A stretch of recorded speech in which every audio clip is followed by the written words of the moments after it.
और इस देश में जो मनुवाद का जो पूरा व्यापार है वो टीवी अखबार के दम पर है। वो जाति बनाई ही गई थी शोषण करने के लिए। तो सवाल ये है कि इस देश में सारा चोर, अपराधी, क्रिमिनल सब दलित, पिछड़ा, आदिवासी है। किसकी नजरों में? मीडिया की नजरों में। आपको लंगर खिलाने से, खाना खिलाने से, दान देने से न्याय नहीं मिलता है। न्याय मिलता है अधिकार से, बराबरी का अधिकार, संवैधानिक अधिकार, नौकरी, बिजनेस, स्पोर्ट्स, सिनेमा, इन सब में अधिकार चाहिए। तो अगर मान सम्मान से जीना चाहते हैं तो धम्म का रास्ता, फूले पेरियार अंबेडकर का रास्ता अपनाइए। आप अमीर भी होंगे, सम्मान से जिएंगे और मनुवादी आपसे डरेंगे भी। सब लोगों को जय भीम, नमो बुद्धाय और जय संविधान, जय भारत। आप लोग को लग रहा होगा कि यहाँ बहुत कम लोग हैं, लेकिन आप गलत फहमी में हैं। सोचिए, कबीर साहब अकेले लड़ रहे थे, पेरियार साहब अकेले लड़ रहे थे, ज्योतिबा फुले अकेले थे, उसमें कितनी विकट स्थिति थी। बाबा साहेब अकेले लड़ रहे थे, जगदेव प्रसाद अकेले लड़ रहे थे, रामस्वरूप वर्मा, सोहेलाल पटेल, मान्यवर कांशीराम साहब साइकिल से चल रहे थे। तो आप लोग को लगता होगा हमारे लोग ना इंफीरियरिटी कॉम्प्लेक्स के शिकार हैं। उनको लगता है कि हम कम लोग हैं, बात नहीं कर रहे। पूरी लड़ाई जो है ना मानसिक मजबूती की लड़ाई है। हम लोग संख्या बल के आधार पर लड़ाई कभी न लड़े हैं न लड़ेंगे। ये लड़ाई मानसिक लड़ाई है और इसलिए संख्या नहीं, मानसिक रूप से मजबूत होना होगा। तो अगर आप में से किसी को लग रहा है कि ये मुट्ठी भर लोग हैं तो आप गलतफहमी में हैं। यहाँ कम से कम पूरा भारत और पूरी दुनिया का बहुजन समाज है। पूछिए कैसे? मैं झूठ नहीं बोल रहा हूं। इस समय जहां हम अभी बात कर रहे हैं, ये पूरी दुनिया में, पूरे भारत का बहुजन समाज देखेगा। क्योंकि ठीक सोशल मीडिया नहीं आने से पहले जंगल में मोर नाचा किसने देखा? बहुजन समाज के पास न टीवी था न अखबार था। बाबा साहेब ने 4 अखबार निकाले, लेकिन वो नहीं चल पाया क्योंकि संसाधन नहीं था। हम लोग तकनीक के युग में है, 21वीं सदी में है और सोशल मीडिया का दौर में जो सारा कैमरा दिख रहा है ना, ये पूरा दुनिया में आपकी बातों को पहुंचाएगा। इसलिए आप ये मत समझिए कि आप कम संख्या में, ये करोड़ों लोग देखेंगे। और इस देश में जो आज सरकार चल रही है और इस देश में जो मनुवाद का जो पूरा व्यापार है वो टीवी अखबार के दम पर है। आप अपनी राय क्या देखकर बनाते हैं? टीवी अखबार। आपके नेताओं को कौन बदनाम करता है? मायावती चोर है, मुलायम सिंह यादव चोर है, हेमंत सोरेन चोर है, आज भी कहा जा रहा है। अब बाकी सब मनरेगा में मजदूरी करके अमीर है। इस देश में शहरों पर किसका कब्जा है? बिजनेस पर किसका कब्जा है? खेल पर किसका कब्जा है? सिनेमा पर किसका कब्जा है? इस देश में सारी बड़ी बड़ी बिल्डिंगें किसकी है? एक भी SC, ST, OBC और किसान समाज का। मैं तो कह रहा हूं जाट, पटेल, गुर्जर, मराठा, इक्का दुक्का कहीं होगा तो होगा। इस देश में सबका जो कब्जा है उसकी जांच होनी चाहिए कि क्या वो ईमानदारी से है। इस देश में दलित, पिछड़े, आदिवासियों को चाहे सरकारी नौकरी में हो जांच बैठा दिया जाता है, राजनीति में हो तो CBI और ED छोड़ दी जाती है। कांग्रेस के जमाने में जाति देखकर छोड़ा जाता था, बीजेपी में जाति और पार्टी दोनों देखकर छोड़ा जा रहा है। तो मैं कहना ये चाह रहा हूं कि आप लोगों को अब तक आप सिनेमा देखते हैं, टीवी देखते हैं, अखबार देखते हैं, उसी से लगता है कि ये सही है, गलत है। तो बहुजन समाज के पास अब सोशल मीडिया है और आज बहुजन समाज सबसे ज्यादा एकजुट हुआ है और भविष्य में और एकजुट होगा। तो संख्या को लेकर बहुत घबराने की जरूरत नहीं है। बात में मुद्दे पर आता हूं। देखिए, बात साफ है, हमारी संख्या जो कम है इस हॉल में, उसकी सबसे वजह है शिक्षा। और जो भूले साहब ने कहा है कि विद्या बिन गति गई, गति बिन मति गई, मति बिन व्यापार गया, व्यापार बिन हम सूत्र हमको बना दिया गया। तो हमारे लोग, ये लड़ाई जो है ना, वो यहाँ जो हॉल में बैठे लोग हैं और हमारे जैसे लोग जो व्हाइट कॉलर लोग हैं, जिन्होंने आरक्षण की वजह से, रिजर्वेशन की वजह से, बाबा साहब के, हो सकता है आप अच्छा न लिए हो, लेकिन बाबा साहब का संविधान न होता तो हमारे लिए तो स्कूल के दरवाजे बंद थे, बिजनेस के दरवाजे बंद थे, सम्मान से जीने का अधिकार नहीं था। तो हमें जो अधिकार मिला वो संविधान की वजह से मिला, और उस संविधान को बचाने की लड़ाई है। और वो संविधान कैसे बचेगा? वोट के अधिकार से। तो आज दोनों खतरे में है। इस देश में जब देश आजाद हुआ तो SC ST का तो रिजर्व सीट था, लेकिन लोग उस पर नौकरों को जिताते थे। और जो किसान जातियां हैं, जिसको बाबा साहब ने OBC कहा, उनका तो कोई नाम लेने वाला नहीं था। रिकॉर्ड उठा के देखिए, मंडल कमीशन लागू होने से पहले OBC को कोई टिकट नहीं देता था, OBC तो लिस्ट में ही नहीं था। SC ST का संवैधानिक प्रावधान था तो उनको रिजर्वेशन मिलता था MP MLA में, लेकिन लोग अपने नौकरों को जिताते थे। और जब OBC के जब मंडल कमीशन लागू हुआ और जब कर्पूरी ठाकुर जो आज भारत रत्न दिया गया है, ये लगता है शौक से दिया गया है, ये मजबूरी में दिया जा रहा है। और ये मजबूरी आपके इस तरह की बैठकों का नतीजा है कि ये मनुवादी डर रहे हैं।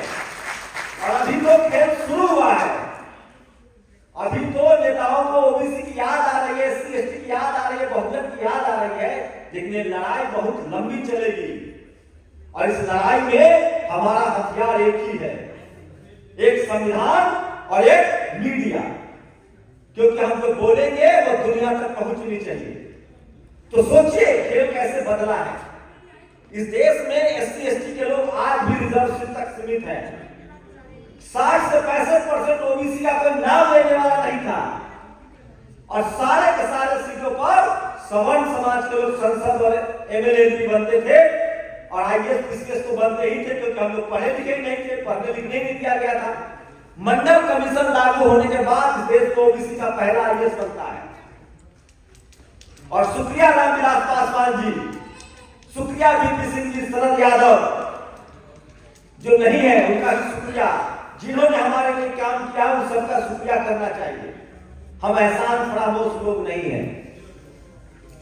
90 के दशक के बाद OBC सब जगने लगा, तब इस मनुवादी मीडिया ने, जो टीवी अखबार है, उसने पता है क्या नया शगुफा छोड़ा कि राजनीति का अपराधीकरण हो रहा है। ये झूठ था। लालू यादव अपराधी नहीं थे, कर्पूरी ठाकुर अपराधी नहीं थे, मान्यवर कांशीराम अपराधी नहीं थे, रामस्वरूप वर्मा अपराधी नहीं थे, सोनेलाल पटेल अपराधी नहीं थे, करुणानिधि अपराधी नहीं थे। जब दलित और पिछड़ा आदिवासी आने लगा राजनीति में, तो इन झूठे मक्कारों ने खबर चलाई कि राजनीति का अपराधीकरण हो रहा है, जबकि राजनीति में बहुजन आ रहे थे और राजनीति का पैसाकरण हुआ।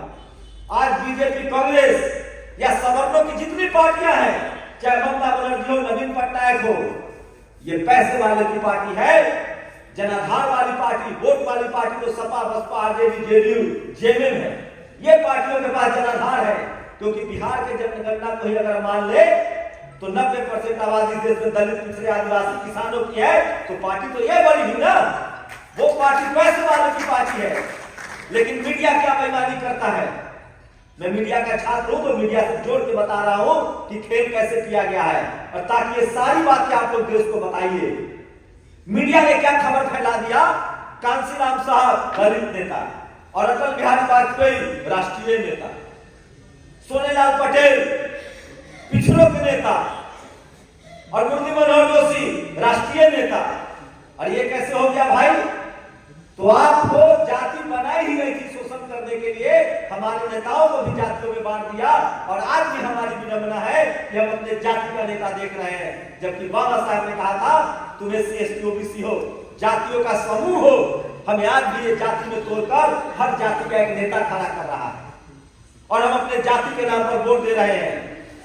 और उसमें भी ये लोग क्या कर रहा है, मान्यवर कांशीराम साहब और मुलायम सिंह यादव को लड़ाया गया, और इन दोनों को फिर बाद में फेंक दिया गया। और आज वहां सत्ता किसकी आपको पता है।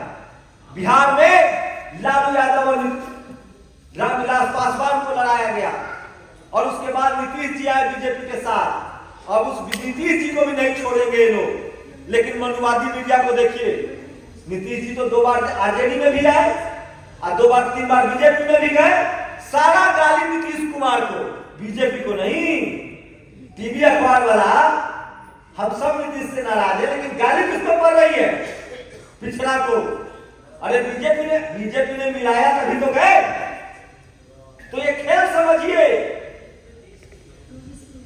कि किसी कीमत पर गठबंधन कर ले। इस देश में 2014 के बाद जब बीजेपी की सरकार आई है तो आप लोगों को पता है कितने कांग्रेसी अपन जनरल कैटेगरी के नेता बीजेपी में चले गए, जानते हैं आप लोग? किसी को मीडिया ने गाली दिया? उनका जाना क्या है? सपा से नहीं गए, बसपा से नहीं गए, कांग्रेस से नहीं गए। और नीतीश कुमार ने जो पाला बदला है उसमें भी जो सवर्ण नेता है उन्होंने उनको चढ़ाया। क्यों चढ़ाया? क्योंकि ऐतिहासिक काम हो रहा था, जाति जनगणना हो रही थी, 65% रिजर्वेशन हो गया था।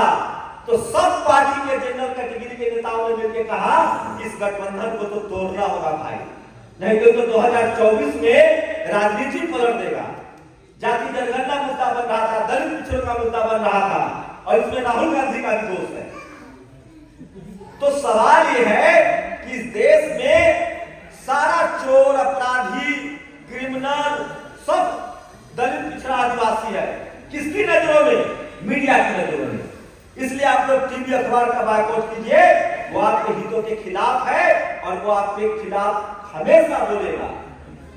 आप मुख्यमंत्री बन जाइए, प्रधानमंत्री बन जाइए, तो भी वो आपके खिलाफ है। आप राष्ट्रपति बन जाइए तो भी वो आपके खिलाफ है। कहने का मतलब ये है कि जिसने गाय पाला है दूध वही खाएगा। तो बहुजन समाज को टीवी अखबार देखना बंद कर देना चाहिए। अब सवाल है कि कौन कह रहा था कि राजनीति में अपराधीकरण हुआ है? यही टीवी अखबार वाला। जबकि राजनीति में पैसाकरण हुआ। क्या गरीब चुनाव लड़ सकता है? क्या ये लाइन कभी आपने टीवी अखबार में सुना? ये तमाम सवर्ण पत्रकारों को कहते सुना कि राजनीति में पैसा का खेल हो गया है। आज दलित पिछड़ा आदिवासी पार्टी नहीं बना सकता है, चुनाव नहीं लड़ सकता है, क्योंकि पैसा का खेल हो गया है। उससे भी बड़ा विडंबना देखिए, 412 सीट जीत के राजीव गांधी आया था। मंडल कमीशन के खिलाफ उसने घंटों भाषण दिया, और जब माननीय कांशीराम साहब ने साइकिल से बहुजन समाज को जगा दिया तो राजीव गांधी ईवीएम लेकर आया और वाजपेयी ने उसको लागू कर दिया। और जब बहुजन समाज माननीय साहब ने नारा दिया कि 100 में 90 वोट हमारा, राज तुम्हारा, नहीं चलेगा, नहीं चलेगा, वोट से लेंगे सीएम पीएम और आरक्षण से लेंगे एसपीडीएम, तब इस देश के ईवीएम आया। और सोचिए, कांग्रेस 1 की सरकार थी, ओबीसी को रिजर्वेशन अर्जुन सिंह ने दिया। 3 बड़े ब्राह्मण नेता थे उसमें, मैं नाम लेकर बोलता हूं। कपिल सिब्बल आज भी है, चिदम्बरम, प्रणब मुखर्जी, जाति जनगणना हो चुका था, उसके आंकड़े नहीं आने दिए। अरे मोदी जी तो अभी नया नया है, इनके बाप तो गिनाऊंगा, पहले पिछला का तो गिन लीजिए, जिसने 60 साल राज किया है इस देश में। ये सारे पाप कांग्रेस के हैं। वो जाति देखकर कार्रवाई करती थी। राहुल का आज लालू यादव चुनाव नहीं लड़ सकते तो किसने बिल फाड़ा था? राहुल गांधी ने। ये गांव में ना एगो बाबा जी होता है पंच, 2 दलित पिछड़ा आदिवासी लड़ेगा और दोनों भाई को फैसला के नाम पर जमीन बिकवा देगा। यही ये लोग हैं। कभी दलित का, मैं फिर कह रहा हूं, बहुजन समाज को चुन चुन कर अपने समाज के लोगों को आपको जातिवादी अब बनना पड़ेगा। दलित पिछड़े आदिवासियों को किसी कीमत पर सवर्ण लीडरशिप को वोट नहीं करना चाहिए। मायावती किसी के साथ गठबंधन में रहेंगी, वो सोशल जस्टिस के खिलाफ नहीं जाएंगी। लालू यादव किसी के साथ गठबंधन में रहेगा, अपनी सरकार रहेगी, वो सोशल जस्टिस के साथ नहीं जाएगा। नीतीश कुमार कुछ भी कर ले, सोशल जस्टिस के खिलाफ नहीं जाएगा। रामविलास पासवान सोशल जस्टिस के खिलाफ नहीं गए। वो भले बीजेपी के गठबंधन में थे, लेकिन जब एससी/एसटी एक्ट सुप्रीम कोर्ट ने खत्म किया तो वही रामविलास पासवान ने डंडे की चोट पर कहा कि इसको पुनः से बहाल कीजिए। बहुजन समाज के लिए बहुजन नेताओं ने किया है। और एक और बात माननीय कांशीराम साहब ने कहा था, मैं नहीं कह रहा हूं, मैं उनको अपना राजनीतिक गुरु मानता हूं। इस देश में राजनीति के रसायन शास्त्री, इस देश में आज जो बीजेपी राजनीति कर रही है वो माननीय साहब का फॉर्मूला था। और सोचिए मान्यवर साहब ने कहा है मजबूत सरकार नहीं चाहिए, मजबूर सरकार चाहिए, गठबंधन की सरकार चाहिए। और आज बहुजन समाज की ताकत का अंदाजा लगाइए और सोशल मीडिया का, अगर बीजेपी के कुछ मनुवादी यूजीसी में बैठे हुए हैं, सरकार बीजेपी के तो बीजेपी को कहूंगा, कुछ मनुवादी बैठे हुए यूजीसी में, यूजीसी के एक मनुवादी ने अभी कानून बनाने वाला था, नोटिफिकेशन लाने वाला था कि दलित पिछड़ा आदिवासी का सीट जो है वो डी रिजर्व कर दिया जाए। सोशल मीडिया पर खबर चली, जांच बैठ गई, क्योंकि आपकी जागरूकता, सोशल मीडिया का कमाल है ये। अगर यही कपिल सिब्बल होता तो ये जांच होता और मैं ये बदला जाता। कपिल सिब्बल के पाप गिनाऊं, यूपीएससी का पैटर्न बदल दिया, नीट का पैटर्न बदल दिया, और जो जो पाप है कांग्रेस के उसको बीजेपी आगे बढ़ा रहा है। क्यों? क्योंकि वो भी उनकी पार्टी है, ये भी उनकी पार्टी है। तो बहुजन समाज के लोगों को, हम सब मेहनतकश लोग हैं, हमको ये काम करना है, अपना जीव लंबा करना है, मुंह खोलना है। और हमारे जो पूर्वज थे चपर, सम्राट अशोक के राज में चपर ने सारे शिलालेख लिखे थे, इसलिए हिंदी पट्टी में कहावत है कि बहुत चपर चपर करता है। आपको चपर चपर करना है, बोलना है, खूब बोलना है, रोज बोलना है, बार बार बोलना है। और जो समाज बोलेगा नहीं, वो अपने कंधों पर लाश उठाएगा, अपना हक अधिकार चला जाएगा। हम सब डरे सहमे रहते हैं, हमारा डर मानसिक है। अरे 100 में 90 हम हैं, हम क्यों डरेंगे? हमने किसी का कर्जा खा रखा है? हम इस देश को बनाए हैं, सड़कें हम बनाते हैं, नदी नाला हम बनाते हैं, पेड़ हम लगाते हैं, अन्न हम उपजाते हैं, हम क्यों डरेंगे? हमने कोई चोरी की है? हमें बदनाम किया जाता है टीवी अखबार के नाम पर। और जिस दिन बहुजन समाज के लोगों ने बोलना सीख लिया, आंख में आंख डालकर बोलना सीख लिया, उस दिन बहुजन समाज की किस्मत बन गई। और एक बात सोचिए, हम लोगों को सबको रोज बोलना है 3 बार 4 बार, हमें धर्म की राजनीति से न लेना है न देना है। हमारे लिए स्कूल, अस्पताल, हमारे लिए नौकरी, बिजनेस, शिक्षा, पॉलिसी जो बनाएगा हम उसको वोट करें। हमारे लिए ये जरूरी है, हमारे बच्चों के लिए जरूरी है। बहुत विकट समय है, हम जितना जागरूक हो रहे थे, जितना एकजुट हो रहे थे, इसलिए इन बेईमानों ने ईवीएम लाया। और ईवीएम हमारे हक अधिकार के खिलाफ है। ईवीएम के खिलाफ कल भी बड़ा आंदोलन है। बहुजन समाज के लोगों को आप लोग कहते हैं ना, नेता एकजुट हो, एकजुट हो। अच्छी बात है अगर एकजुट हो जाए तो, लेकिन अगर एकजुट नहीं होते हैं तो बहुजन समाज को एकजुट होना पड़ेगा और हमें सवर्ण समाज से सीखना पड़ेगा। आज सवर्ण समाज, जनरल कैटेगरी के लोग बीजेपी के अलावा किसी को वोट देते हैं क्या? कांग्रेस को वोट देते हैं? वो भी तो सवर्णों की पार्टी है। ममता बनर्जी को देता है, वो भी तो सवर्णों की पार्टी है। नवीन पटनायक को देता है, वो भी तो सवर्णों की पार्टी है। नहीं देता है, वो किसको देता है? जो सत्ता में है या सत्ता में जा सकता है। तो इतना दिमाग हमको भी लगाना पड़ेगा। और बहुजन समाज के नेता अगर एकजुट नहीं होते हैं तो हमें देख देख कर बहुजन दलों को वोट करना पड़ेगा जो चुनाव जीतने वाला हो। और नहीं करिएगा तो सिर्फ अपनी गलती का ठिकाना दूसरे पर मत छोड़िए। और अंतिम बात, हम जैसे लोगों की जिम्मेदारी है, हमारा बाप ये लड़ाई नहीं लड़ सकता है। बाबा साहब इसलिए लड़े क्योंकि उस समय अंग्रेजों के दौर में भी वो पीएचडी करके आए थे। ज्योतिबा फुले, सावित्रीबाई फुले इसलिए लड़ी क्योंकि वो पढ़े लिखे थे। साहू जी महाराज इसलिए लड़े कि वो राजा थे। संत शिरोमणि रविदास महाराज इसलिए लड़े कि वो भी पढ़े लिखे थे। ये लड़ाई तभी समझ में आती है जब आप पढ़ाई लिखाई करते हैं। ये लड़ाई तभी समझ में आती है जब आप एसपीडीएम बनते हैं, कलेक्टर बनते हैं, अमीर बनते हैं। इस देश में बहुजनों को कोई मारना नहीं चाहता है, आपको मजदूर बनाए रखना चाहता है। आप ठेला चलाइए, रिक्शा चलाइए, सब्जी बेचिए, उनका नौकर बनिए तो आपको बाबू सोना कहेंगे, घर में खाना खिलाएंगे, कहेंगे हम तो अपने को आपको बहुत मानते हैं। आपको लंगर खिलाने से, खाना खिलाने से, दान देने से न्याय नहीं मिलता है। न्याय मिलता है अधिकार से, बराबरी का अधिकार, संवैधानिक अधिकार, नौकरी, बिजनेस, स्पोर्ट्स, सिनेमा, इन सब में अधिकार चाहिए।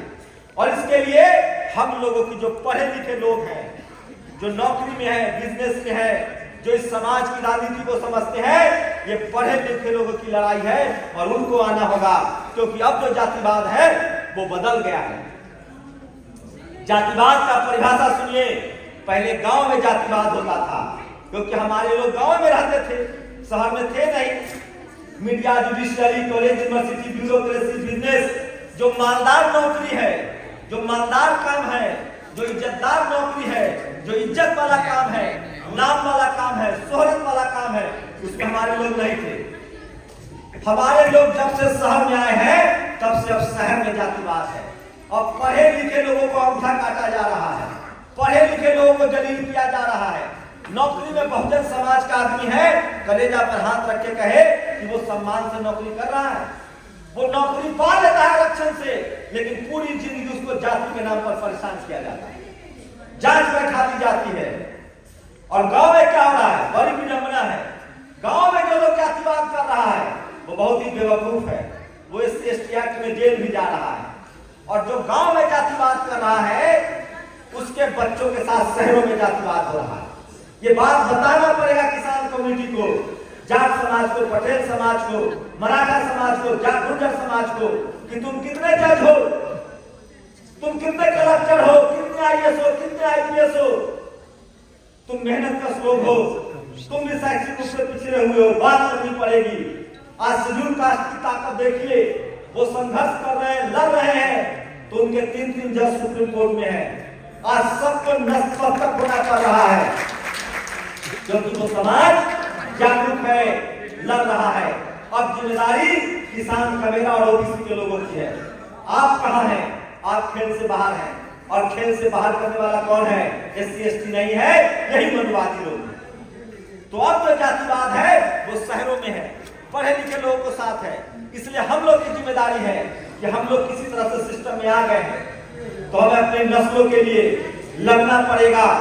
नहीं लड़ेंगे तो आप तो निकल गए गलती से, आपका बच्चा नहीं निकल पाएगा, क्योंकि जाति नहीं है। इसलिए अगर किसी को लगता है ना कि हम नौकरी में आ गए, जाति छुपा लेंगे, बाबू भैया कह लेंगे, बड़का धागा बांध लेंगे, बड़का टिक्का कर लेंगे, मत्था 4 टाइम टेक लेंगे और बच जाएंगे, तो तुम बेवकूफ हो। अरे जाति बनाई इसलिए गई थी कि तुम लाचार बेबस मजदूर रहो, तुम माल भी कमाओगे और बच जाओगे, ऐसा नहीं होगा। इसलिए लड़ाई उन लोगों को लड़नी पड़ेगी जो संपन्न हुए हैं, जो सिस्टम में आए हैं, जिनका शहरीकरण हुआ है, जो CM PM बनना है या बनना चाहते हैं। आज किस पर शिकंजा है? हेमंत सोरेन पर ना। क्यों? क्योंकि वो CM है। आज किस पर शिकंजा है? लालू यादव पर ना। क्यों? क्योंकि उसने रोटी तवा का जो रोटी चल रहा था 30 साल से, बहुजनों की सत्ता है, चाहे किसी के गठबंधन करें। समझना पड़ेगा, जातिवाद बहुत महीन हो गया है। मूछ रखने पर, बकरी पालने पर, बेर तोड़ने पर, ये वाला जातिवाद बेवकूफ लोग कर रहा है और वो जेल जा रहा है। अब जातिवाद शहरों में है, पावर सेंटर्स में है, मीडिया में, जुडिशियरी में, हाई कोर्ट, सुप्रीम कोर्ट में, कॉलेज, यूनिवर्सिटी में, बिजनेस में। अब जातिवाद स्पोर्ट्स में, सिनेमा में है। और इसका एक ही काट है कि इस देश के जो पढ़ा लिखा बहुजन समाज है, जितने लोग इस हॉल में बैठे हुए हैं, आपने अगर रोज आप रील्स देखते होंगे, नेशनल दस्तक भी देखते होंगे, एक गुजारिश है, बहुजन समाज के मुद्दे पर आप 2 लाइन संवैधानिक दायरे में रहकर लिखना शुरू कर दीजिए, मनुवादियों की चूल्हे हिल जाएंगे। ये लड़ाई कलम से लड़ी जाएगी, ये लड़ाई संविधान से लड़ी जाएगी, ये लड़ाई सोशल मीडिया से लड़ी जाएगी, तभी आप लड़ाई में फतह पाएंगे। और एक बात सुन लीजिए, बहुजन समाज में जन्म लिए हैं, किसान कमेरा वर्ग में है, दलित, पिछड़ा, आदिवासी, जाट, गुर्जर, पटेल, मराठा है, तो आपको कुछ भी मुफ्त में नहीं मिलने वाला है, क्योंकि आपकी जाति इसलिए बनाई गई थी कि आप सेवा करें, आप शुद्ध रहें और वो मलाई खाए। अगर आप भी मलाई में हिस्सेदारी चाहते हैं तो जीभ लंबा कीजिए, बोलना शुरू कीजिए। और एक लास्ट बात, जो बुद्ध के रास्ते पर चलेगा उसको मान, सम्मान, इज्जत, धन और स्वास्थ्य भी मिलेगा। ये लड़ाई किसी मोक्ष की नहीं है, ये लड़ाई किसी जन्म सुधारने की नहीं है, ये लड़ाई किसी पाप पुण्य का नहीं है, ये लड़ाई इसी जीवन में, कबीर ने कहा है, जो जीवन पैदा हुए हैं इसी में मान सम्मान से जीने की लड़ाई है, कोई अगला पिछला जन्म नहीं होता है, ये बुद्ध कह के गए हैं। तो अगर मान सम्मान से जीना चाहते हैं तो धम्म का रास्ता, फूले पेरियार अंबेडकर का रास्ता अपनाइए, आप अमीर भी होंगे, सम्मान से जिएंगे और मनुवादी आपसे डरेंगे भी। कभी भी आप सोचेंगे ना इनकी जी हुजरी करके, इनकी आगे पीछे करके, इनकी हाँ में हाँ मिलाकर आप बच जाएंगे तो आप गफलत में हैं, क्योंकि जाति कभी जाति नहीं है। वो आपकी जाति से इसलिए नफरत करता है कि आप सिस्टम में कैसे आ गए। आप आज गरीब मजदूर लाचार बेबस हो जाइए, उनको आपसे कोई दिक्कत नहीं है। इसीलिए आज के समय में जो हमारा हथियार है वो वोट का हथियार है और सोशल मीडिया है। और आप लोगों ने, इतनी लोगों ने जिम्मेदारी ली और रोज 5 लोगों को समझाएंगे, हमारी नैतिक जिम्मेदारी है, तब जाकर बहुजन समाज सत्ता में आएगा। और जो सत्ता में आएगा उसी का राज चलेगा, उसी का अधिकार बचेगा। जय भीम, जय संविधान, जय भारत। नेशनल दस्तक की आपसे गुजारिश है कि अगर इसको बचाना चाहते हैं तो नेशनल दस्तक को सब्सक्राइब करने के लिए रेड कलर के सब्सक्राइब बटन को दबाएं, फिर बेल आइकन की घंटी दबाएं। नेशनल दस्तक को बचाने के लिए बहुत जरूरी है कि हर खबर को शेयर करें, लाइक करें, कमेंट जरूर करें।